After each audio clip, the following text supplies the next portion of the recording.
Soooooo, and welcome back to Concert Critiques in Cars with Emily. So super pumped about this show. Really impressive and awesome. So let's get into it. So tonight's show was the 3 Piano store. So that means it was Jack's Mannequin,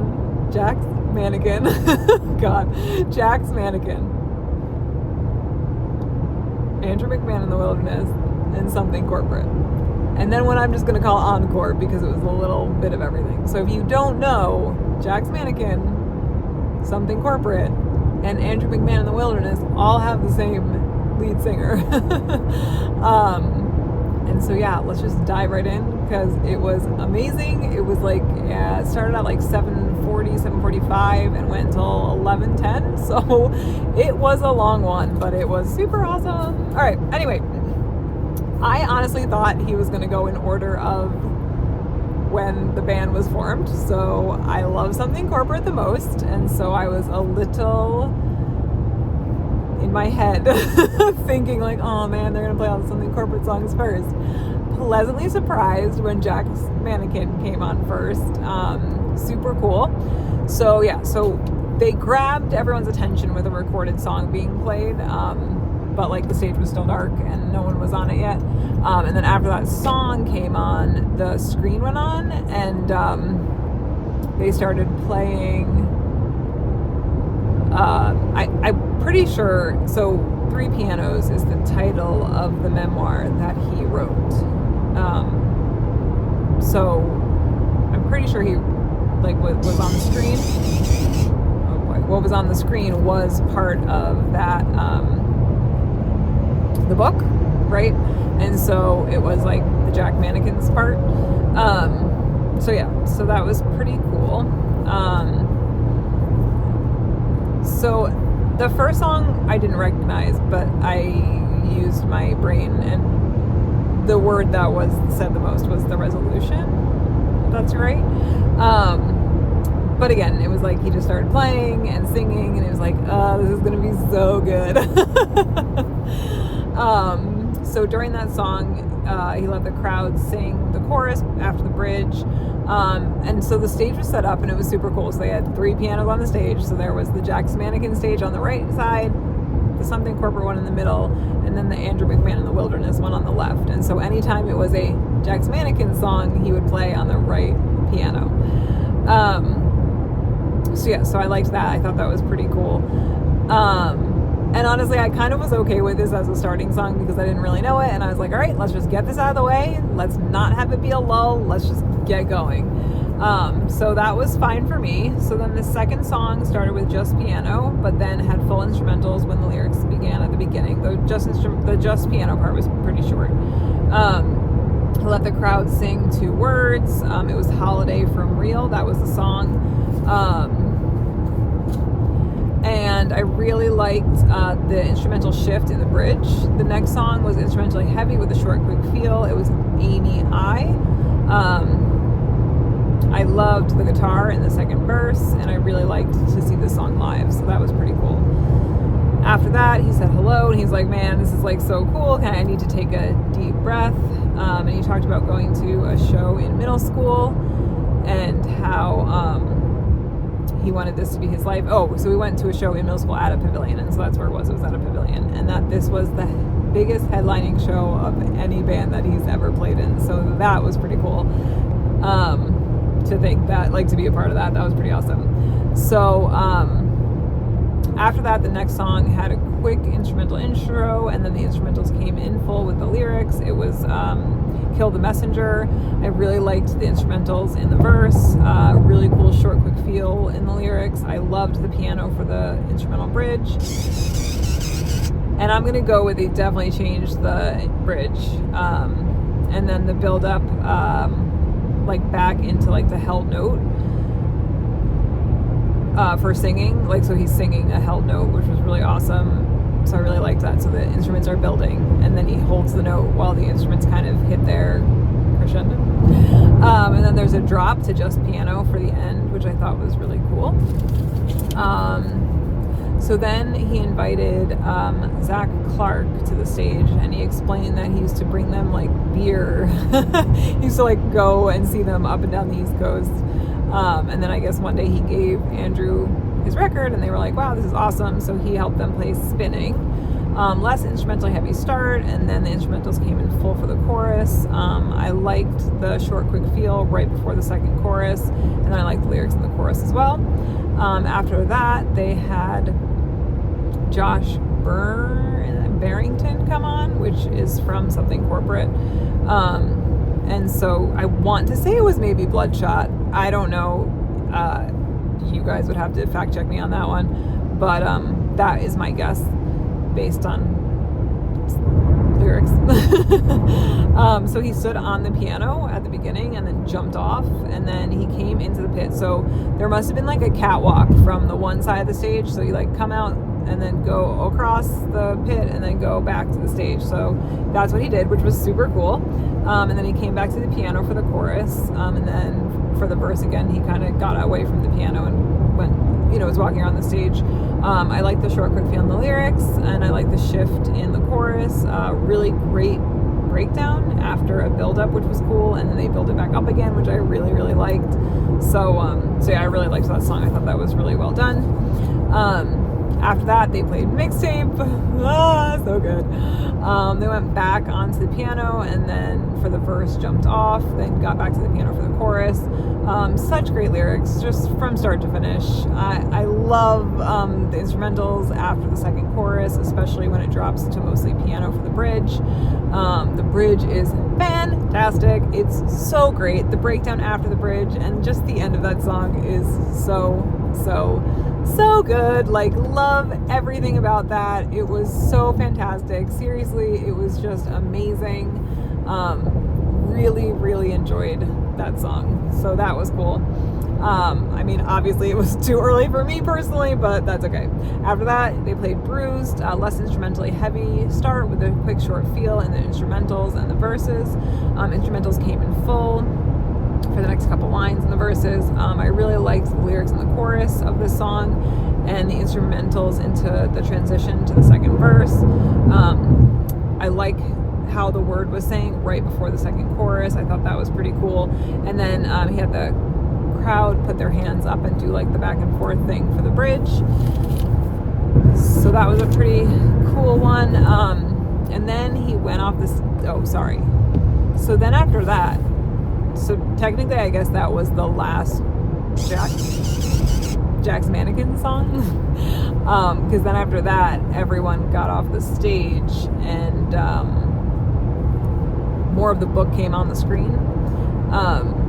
And then this time he came from the other side of the stage and went to that piano. So that was Andrew McMahon in the Wilderness. And I was super pumped about that because, again, I was like, all right, we got Jack's Mannequin, but now we're definitely going to have something corporate because there's no way they're ending with something corporate. I was wrong. And this is one instance where I am so happy to be wrong. So for the first song, it was Love and Great Buildings. Came up to the barricade to sing, less instrumentally heavy, then built up going into the chorus. I'm really glad they started with that song because, again, it's not my favorite. It's a good song, but of all the Andrew McMahon in the Wilderness songs, like, start with that, please, because, again, I like it, but it's, like, not one of my favorites. So yeah, get it done. So I was glad that they started with that. And then the next song was Ohio, which again for me was a good follow-up because although I enjoy listening to it, it's not my favorite. So I was glad that again they got two songs out of the way that I was just like, this is great, like them, don't love them, awesome. They had heavy piano for the instrumentals. I really liked when the full instrumentals came in for the chorus. And the lyrics in the chorus, especially about finding the station on the radio. The guitarist came up and whispered something to Andrew's ear after that song, and he was like, oh yeah, I forgot to put the song on the set list, thank you for reminding me. So he was like, we're gonna play it now, this is the most Bruce Springsteen song I've ever written. And then he was telling us that he's talking about like a motorcycle, but really it was just a scooter, and then he's talking about going like 80 and a 45, but really it was just like 35 and a 70. So it was pretty fun. I liked like factual information with that, so I thought that was pretty cool. So that song was High Dive. I love the short, quick feel in the instrumentals and the lyrics. There were definitely changes in pacing in the first chorus. I really loved the lyrics in the chorus, especially towards the end. And then I loved the drop for the bridge. He let the crowd sing, and then sing the chorus when it came back in after the bridge. And I'm pretty sure he made changes towards the end, which I really liked. So that was a great song, and I really enjoyed seeing it live. Okay. After that, they played Canyon Moon, and I was like so happy. I really talk about a 1-2 combo for me. Oh, so good. I really forgot about that song, Canyon Moon, and when they played it, I was like, wow, this is so good. Really happy to see it live. Love the short, quick feel. Came back out on the catwalk, went up the steps in the pit, and then went to the second tier of seats, which was cool, and then went back down for the end of the song. So yeah, I really, really, really, really, really liked that song. After that, they played Little Disaster, and at first I was like, wow, this is literally a great follow-up, because they're all kind of have that same short, quick feel to them. But for some reason, and I only listened to Little Disaster for the first time, really listened to it today. So that being said, in my brain I was like, oh, this song is that quick short feel, which is also instrumentally heavy, because the reason I thought that was because when I listened to it, I was like, it drew my attention away from driving, and I was like, wow, this song is really good, what's it called? And I was like, oh, it's called Little Disaster, it's awesome. But when they started playing it, it was less instrumentally heavy start, very piano heavy at the beginning, and then it was slower than I thought it was. So I don't know if that was intentional. I don't know if I just misheard it. I'm not sure, but I will for sure be going back to listen to it. But the instrumentals did come in full for the chorus. I really loved the lyrics in the chorus. And then they stayed instrumentally heavy for the instrumental part of the bridge. And then there was a drop with a short, quick lyric. Short, quick feel in the lyrics. After that, they played Island Radio, so an instrumentally full start with short, quick feel in the lyrics. I really liked the verses. And then and they had a giant inflatable duck come out of the back. And so Andrew got on the duck, on the crowd, and crowd surfed, but definitely for the second verse there was recorded singing. But then when the chorus came back, he sang, which is really impressive, because I don't know that I would trust people to keep me on that duck. And then he went back to the catwalk to finish the song. So that was super exciting. I really liked that gimmick. Seen it, but fun. Then they played Maps for the Getaway. Instrumentally full start with lyrics. I did recognize the chorus. I love the drop in instrumentals and the piano for the bridge, so that was good. And then they ended the Andrew McMahon in the Wilderness set with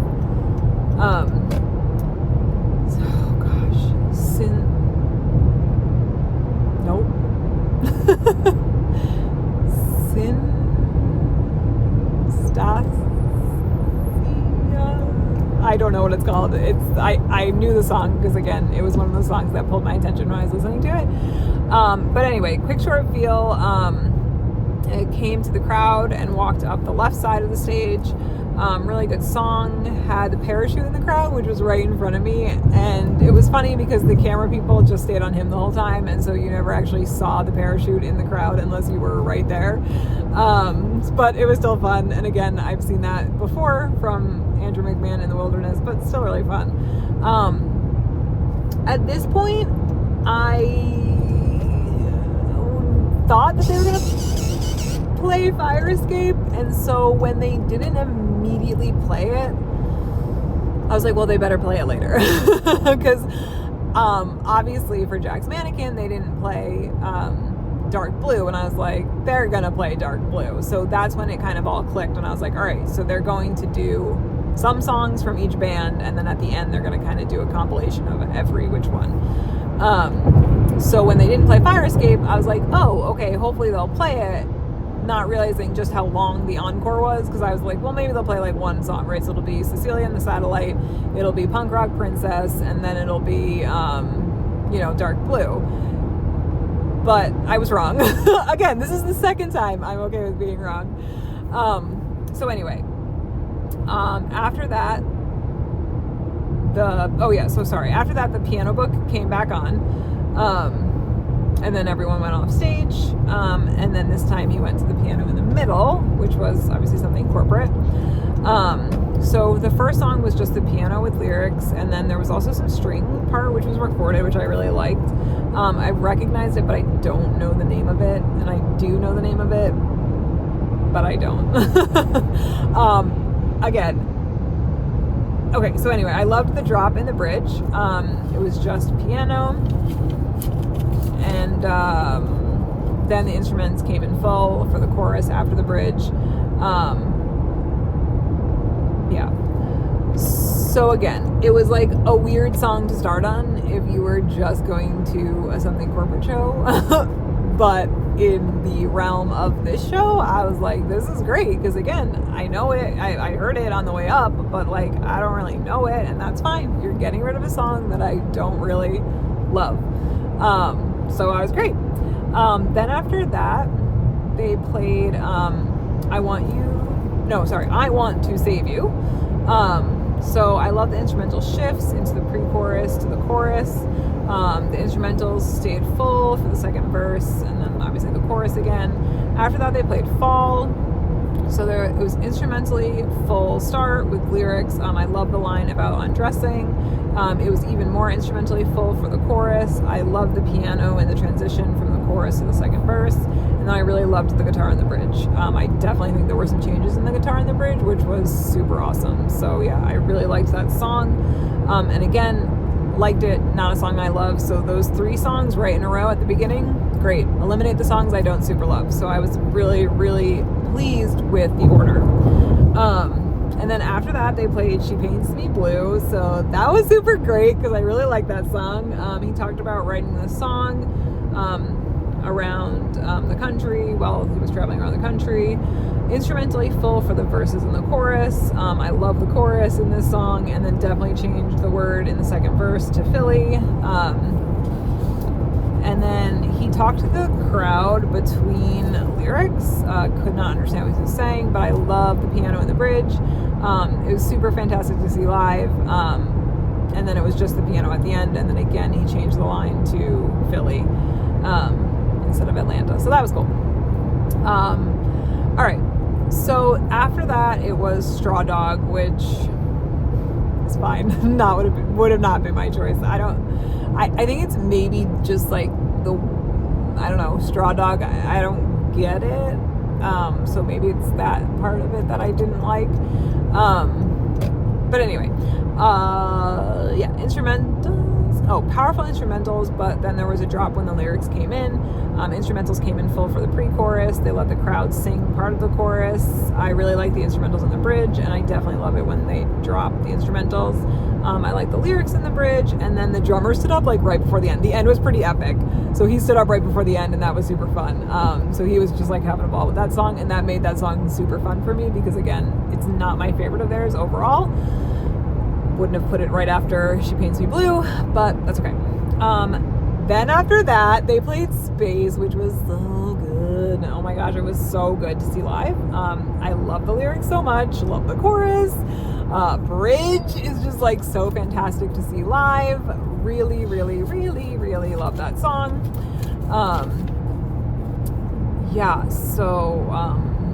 Then he talked about this being, the next song being for the people in the lawn seats.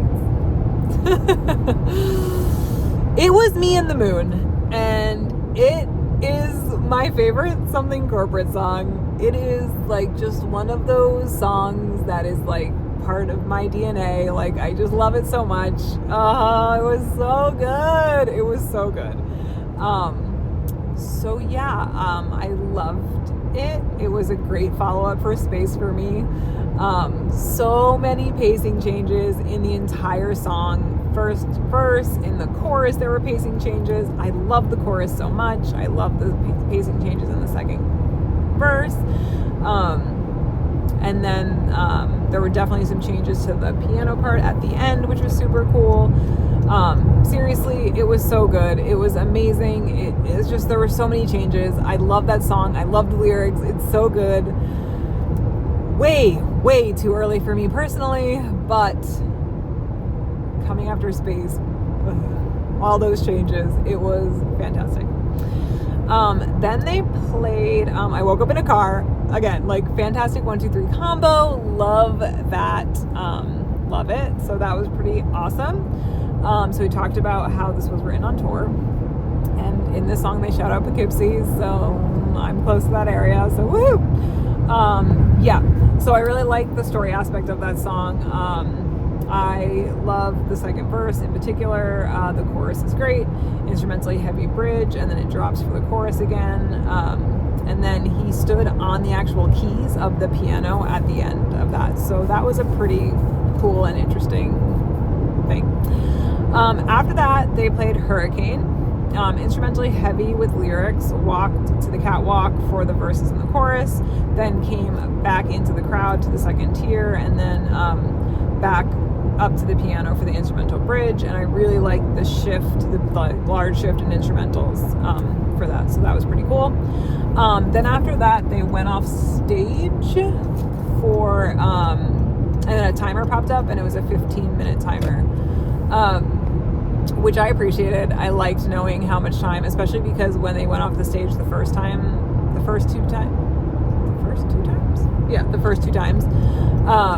it was just like really quick. It was like they went off stage, the book part popped up on the screen, and then they were back singing. So I appreciate and think it was a good idea to give people like the heads up, like, hey, this is our longer break. So yeah, so that was cool. So then after that, 2 band members came up on stage without Andrew, and so they did a very brief acoustic set. And so the first song they sang acoustic was the Thong Song. So that was a delight. It was so, like, just great. It's really good acoustic. It was funny. It was great. The second song I didn't recognize until the chorus. But it was fine. Not as good as the Thong Song, but it was good. So what happened was they were on stage distracting the crowd while Andrew McMahon went into the back of the crowd, like between the lawn and the seats. And so like that was the big thing. And so they went to the backstage and they played The Astronaut acoustic. But then like they had to stop the song, and he was like, hey, can you like put the guitar levels up? Like it's really hard to hear the guitars. And so, but then right after that they continued. And so for the next song though, like they went down to the front stage. He goes, all right, I'm going to set the piano. So I don't know if that was intended. My guess was that it wasn't intended, and I will explain further as we keep going here. But yeah, my guess is that he was supposed to stay at that stage for this second song, but didn't. The only like potential quirk in my plan is there was an accordion player on this next song. So how did the accordion player get all the way down to stage if, like, in the time that it took him to get down to the stage? But anyway, so the next song they played was Swim. So again, it was acoustic with just the piano, and then there was an accordion. So yeah, I didn't really know the song, and so it's funny, like, at the beginning I was like, oh, this is gonna be a lull for me. But then as I was listening to the lyrics and thinking about his memoir, because I had read it, I was like, actually, like, this is not that much of a lull anymore, because like I understood the song, I think. And so I really liked all the figurative language in the chorus about water. And so I think because I'd read the book, I was able to really appreciate that song more. And so at first I was like, oh, this is going to be a lull. And then I was like, actually, this isn't really lull. So I liked that. I was really pleasantly surprised. So then there was just like instrumentals, and it was the two drummers like drumming with each other. And I think that was when Andrew McMahon was supposed to be coming from the backstage back to the main stage. So yeah, that would be my guess as to why he was supposed to spend that other song up at the backstage.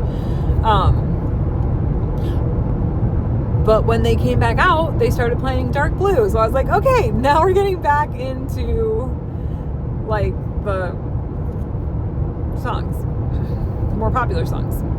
So super glad to see the song. I love the short, quick feel with the repetition in the verses. I love the lyrics are great throughout, and then the piano at the end especially was really good. Then after that, they played Punk Rock Princess. Like, talk about a follow-up. Fantastic, amazing. Love seeing this song live. There were definitely some changes. No, definitely might not be the right word. There were changes, question mark, in the second verse for pacing. And then in the second chorus, I love the chorus and the bridge. Subtle pacing changes in the bridge. So good. So that was great. Really great follow-up.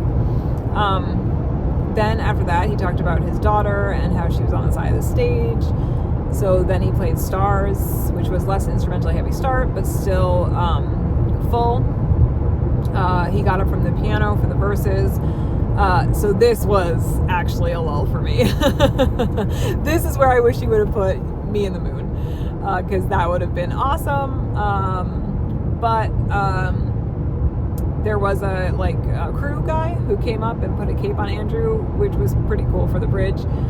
So I liked that addition, and the cape was like kind of see-through-y with stars on it, so that was pretty cool. So I did like that. After that, they played I'm Ready. Love the chorus, especially the part where there's like word repetition. So I like the drop in instrumentals for the verses, and he did the talking part for the bridge, so that was pretty cool. Then they finally played Fire Escape, so I was super happy about that. Super glad that they saved it towards the end. Was, again, really a little disappointed that they didn't play it before, but then I was like, wait a minute, now I get to see it later in the show? Perfect! So I love that song. I love the woo-oos, subtle pacing changes in the chorus. Second verse, there was more instrumentally full than the first. Then there was a drop, which was super cool, and some changes in the second chorus. There was only piano for the bridge. I love the build back up into the choruses. And then he got on top of the piano and then jumped off. So great song, super, super fun. So then he sits down at the something corporate piano and goes, like, should we do this? And we were all like, yeah, because we all knew it was Constantine. That song. Okay. So, the opening piano gives me chills. That song and opening piano is just so good. Like, oh, so good. What a seriously beautiful song. Like when the instrumentals come in full, it's just fantastic. They let the crowd sing the word rockstar, which was cool. Then he sat in front of the stage for the second verse. I feel like there were maybe subtle pacing changes. I like what I'm going to say is the third verse. Don't know if it's actually a verse or not. But they went back to the piano. I loved the heavy instrumentals toward the end, which was super good, and then I like the lyrics at the end, like right before he says all the I miss yous. I really like those lyrics particularly, and then he let the crowd sing the end. So that was really a great song. Super, super fun. So then after that, really big shift to If You See Jordan. Again, I don't love the recorded version of this song, so that was fine, but it is a fun song to see live, right? Like, it's very energetic, and so like it's a crowd pleaser, and it gets the crowd, especially when they, towards the end, when they change up the lyrics a little bit from the previous choruses. Like, it is good. So the ending of that song was fun to see. But again, I honestly would have switched it still for Me in the Moon, but that's just because I like Me in the Moon better. So, but it was good. It was good that it was there. Just not my personal favorite. So then after that, they left for like the real encore of the encore. I don't even know. There's so many encores, so many leavings and coming back ons. But this time there was a different shirt. There was also a different shirt for the first like actual 15-minute encore. But anyway, this time he came out in a different shirt with his daughter. And so he said that he wrote the song before she was born, and that the original lyrics did not have Cecilia in it. And then when he showed his manager the song, he was like, love the song, but like it's weird, like the whatever the other lyric was sounded like too Disney. So he's like, you gotta change it. So they played Cecilia and the Satellite, and he said it was the first time that they were singing it together, so that was really, really sweet. And so like he sang the first line, she sang the next line, so it was really like very, very sweet to see them play it together. So that was pretty cool. Yeah, it was a special moment, and I'm really glad that I was there. And then at the end they hugged each other, which was just super adorable and cute. So then after that, they ended the show with La La Lie.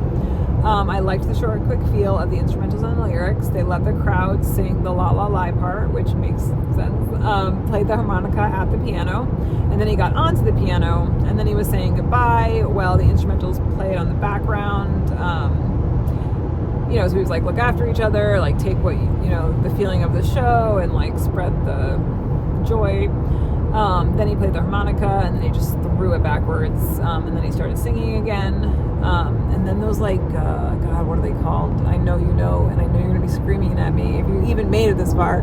But those like car dealership guys like blew up on the side of the stage, so that was pretty cool. And then I guess the guitarist came up by the piano, and so for the La La Lie part, he was handing the mic he was pointing the mic in the direction of the guitarist, which was pretty cool.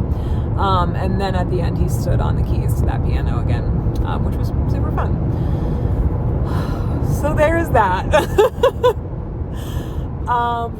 It was 3.5 hour show, and not a single minute of like exhaustion or cracked voice or anything. So super, super, super impressive. I really loved seeing his daughter Cecilia play Cecilia and the Satellite. That was really special. Oh God, Me and the Moon was so good. It was so good, so early for me, but so good. And then to come right after Space and right before, really good. So I really liked that part. Again, I think Stars was definitely a lull for me in the encore part. I really liked that they played all the songs that I didn't really care about at the beginning of each set. It really worked out well for me. Gosh, this is a hard one because it's all kind of the same but very different. I'm gonna give this one. I'm gonna give this one a 9.2. Constantine was so good. Obviously there are some order things I wish were changed a little bit. But again, they started every set with songs I didn't really know, so that was really good. And then they ended with songs that I really loved. I just wish that Me and the Moon had been later. I wished If You See Jordan was earlier. Swim could have been moved. Same with Stars. Yeah, I don't know, 9.2. What do you think? Let me know. Like, comment, and subscribe, and I will see you guys next time.